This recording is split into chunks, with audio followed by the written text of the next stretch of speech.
मस्जिद देश की सरकारी नियंत्रण में नहीं है, चर्च सरकारी नियंत्रण में नहीं है, तो मंदिर क्यों है सरकारी नियंत्रण में? हिंदुओं का जो चढ़ावे का पैसा है वो सिर्फ हिंदुओं के देवी देवताओं के लिए इस्तेमाल हो सकता है, मंदिर के उत्थान के लिए इस्तेमाल हो सकता है, या हिंदू धर्म के उत्थान के लिए इस्तेमाल हो सकता है, वो अन्य किसी चीज में उपयोग नहीं हो सकता। भाई जय श्री राम, हर हर महादेव, वंदे गो मातरम। भाई वैष्णो देवी नहीं जाएंगे, लेकिन वहां से जो पैसा आ रहा है चढ़ावे का, उससे जो मेडिकल हॉस्पिटल बनेगा, भाई उस मेडिकल हॉस्पिटल में और उस मेडिकल कॉलेज में भाई एडमिशन लेंगे। अगर मेडिकल हॉस्पिटल बनेगा तो वहां नौकरी भी करेंगे।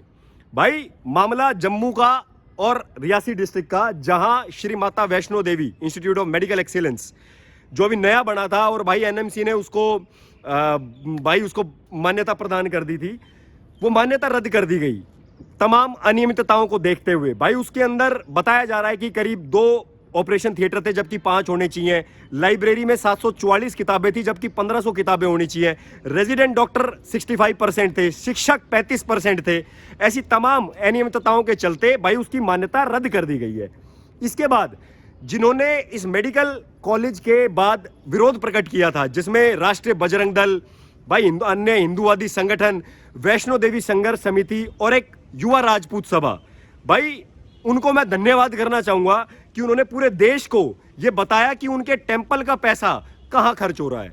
भाई यहां दिक्कत यह नहीं है कि हम कोई मेडिकल कॉलेज के विरोध में है या हम उन छात्रों से विरोध प्रकट कर रहे हैं। यहां बात यह है जो अभी मद्रास हाईकोर्ट के जज ने कहा कि भाई हिंदुओं का जो चढ़ावे का पैसा है वो सिर्फ हिंदुओं के देवी देवताओं के लिए इस्तेमाल हो सकता है, मंदिर के उत्थान के लिए इस्तेमाल हो सकता है, या हिंदू धर्म के उत्थान के लिए इस्तेमाल हो सकता है, वो अन्य किसी चीज में उपयोग नहीं हो सकता। लेकिन अगर आप मेडिकल कॉलेज बना रहे हो और उसमें हिंदू साथ हैं और वो चढ़ावा दे रहे हैं, तो भाई ये तो गलत है।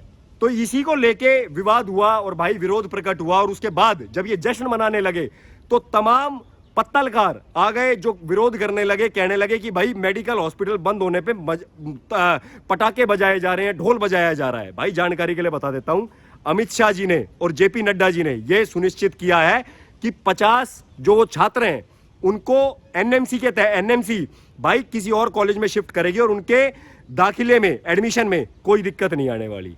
और उसके बाद मैं बता देता हूं इन लोगों को जो कभी ऐसे मुद्दे नहीं उठाते कि भाई कि हिंदुओं के मंदिरों को सरकारी नियंत्रण से आजाद करो, वो कभी हिंदुओं को या देश को ये नहीं बताएंगे कि मस्जिद देश की सरकारी नियंत्रण में नहीं है, चर्च सरकारी नियंत्रण में नहीं है, तो मंदिर क्यों है सरकारी नियंत्रण में?